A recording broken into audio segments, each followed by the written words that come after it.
Irmãos e irmãs, como a nossa liturgia já nos fazendo aproximar-nos do dia da Ascensão do Senhor, as leituras das Escrituras nos mostram Jesus preparando os corações dos discípulos para esse momento de despedida.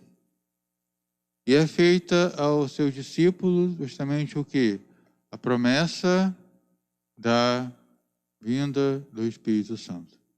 Primeiramente, Jesus promete que estará sempre com eles, à medida que eles forem perseverantes na vivência dos mandamentos. É claro que os discípulos, é claro que os apóstolos têm fé, como nós também temos, mas é necessário que a nossa fé seja fortalecida, seja fundamentada nas boas obras. Não como se as boas obras nos tornássemos justos, não como se as boas obras nos tornássemos nós santos.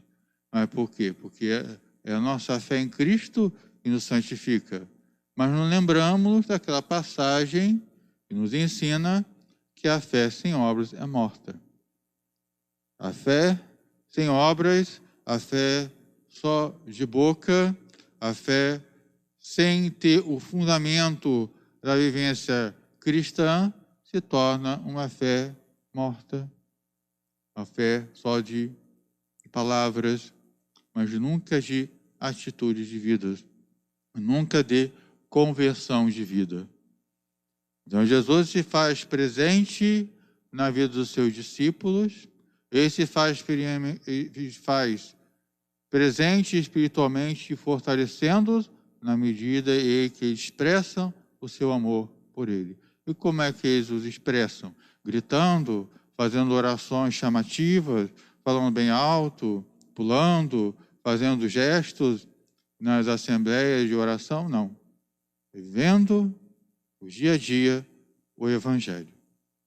Somente depois que nós vivemos o dia a dia o Evangelho, aí sim podemos ir até a igreja ou, no caso agora, participar dessa Santa Missa através das redes sociais, aí sim expressar a nossa devoção, a nossa ação de graça, a nossa oração, porque no momento que nos unimos em oração, no momento que nós estamos unidos em oração, nós estamos coroando aquilo que vivemos. Não somos só cristãos porque nós estamos participando da missa. Somos cristãos porque estamos vivendo cada dia o Evangelho, e na hora da oração, e na hora da ação de graças, na hora da intercessão, na hora do pedido de perdão, isso aí é aquele coroamento, aquele acabamento da obra que é a vivência do Evangelho que o cristão precisa realizar. E é nisso que Jesus está dizendo aos seus discípulos. Está dizendo que enquanto eles vivem o dia a dia do Evangelho, Jesus permanece no meio deles, santificando-os na sua oração e os fortalecendo.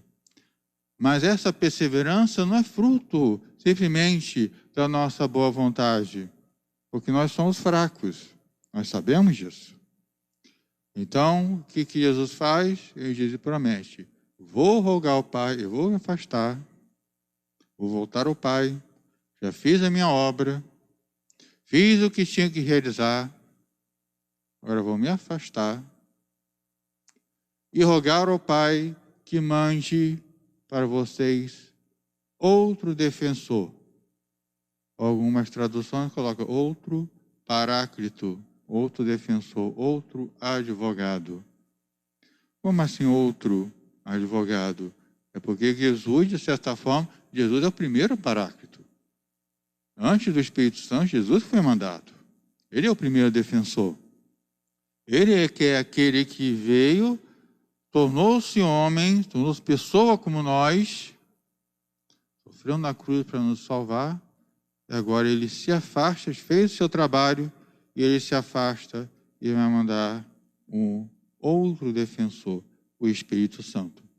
Não outro no sentido de substituição, não no sentido de continuar, mas no sentido de continuador. O Espírito Santo continua o trabalho de Jesus.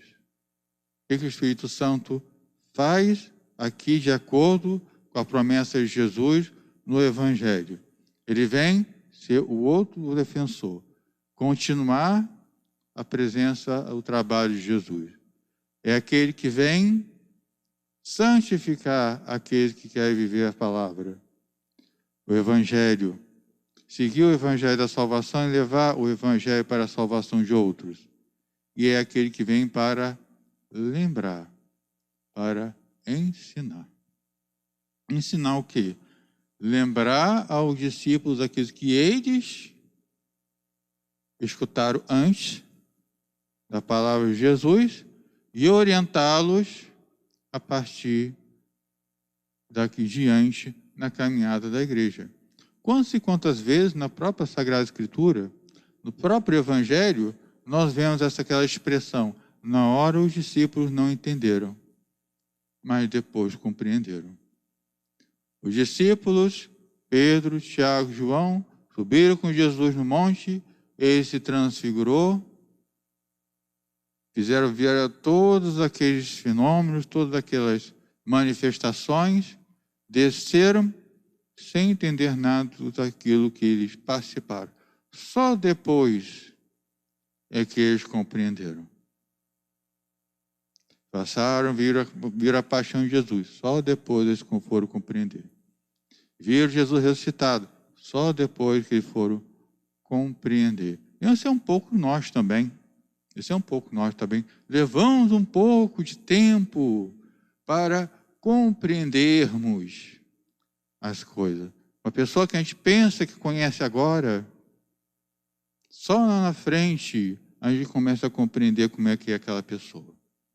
Uma situação que acontece conosco agora, só lá na frente é que começamos a compreender o significado daquele acontecimento. Ou nós paramos para refletir e pensar e aprender com aquilo.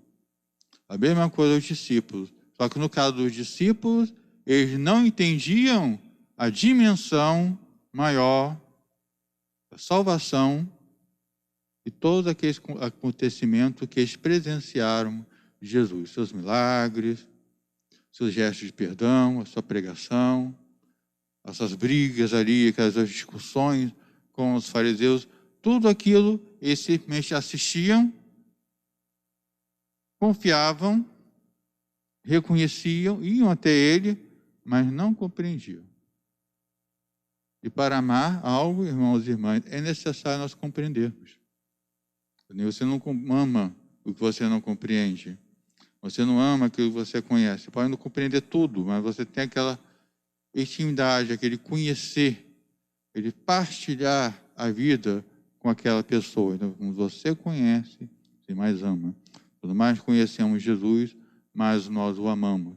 E o conhecemos por um estudo, por um intelecto? Não, pela força do Espírito Santo. O Espírito Santo faz e nos ensina como proceder, lembrar aquilo que ele nos falou e a saber aplicá-lo quando necessário. É como na primeira leitura. Na primeira leitura que nós vemos dos Atos dos Apóstolos, o que é nada mais é que os Atos dos Apóstolos? Os atos de evangelização, ir lá em todas as regiões evangelizar, é verdade. Eles faziam isso. Mas, além disso, eles tinham que resolver vários e vários problemas envolvendo as comunidades. A comunidade estava brigando por causa de um assunto, como nós vimos lá no domingo passado, aquele problema da assistência das viúvas. Eles foram lá, se colocaram diante do Espírito Santo e chegaram à conclusão de como tinham que agir.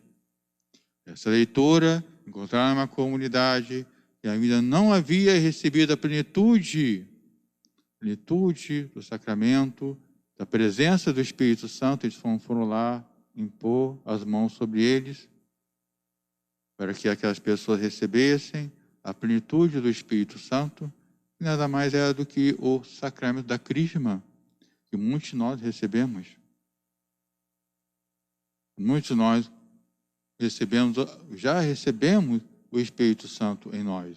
Já recebemos o Espírito Santo pelos sacramentos da Santa Igreja. Então o Espírito Santo vem para continuar o trabalho de Jesus. O Espírito Santo veio para nos unir com fiéis em Cristo, no corpo de Cristo. O Espírito Santo vem para nos orientar e nos ensinar. Mas, padre, você vai me perguntar, padre, eu não sinto o Espírito Santo. O Espírito Santo não é só uma questão de sentimento, irmãos e irmãs. O Espírito Santo é a presença da Trindade, aquele dom da Trindade, a terceira pessoa da Trindade que você recebeu no batismo, você recebeu no sacramento, você já tem o Espírito Santo. Você já foi ungido pelo Espírito Santo, você já recebeu a marca do Espírito Santo. Porque é pelo Espírito Santo que as suas orações chegam ao Pai. É pelo Espírito Santo que, união a todos os seus irmãos, a sua oração faz com que você seja intercessor de outras pessoas. É porque nós, muitas vezes, por não conhecermos, muitas vezes por não conhecermos, nos colocarmos sinceramente diante do nosso próprio coração, invocar a presença do Espírito Santo, é que muitas vezes não nos deixamos orientar por Ele.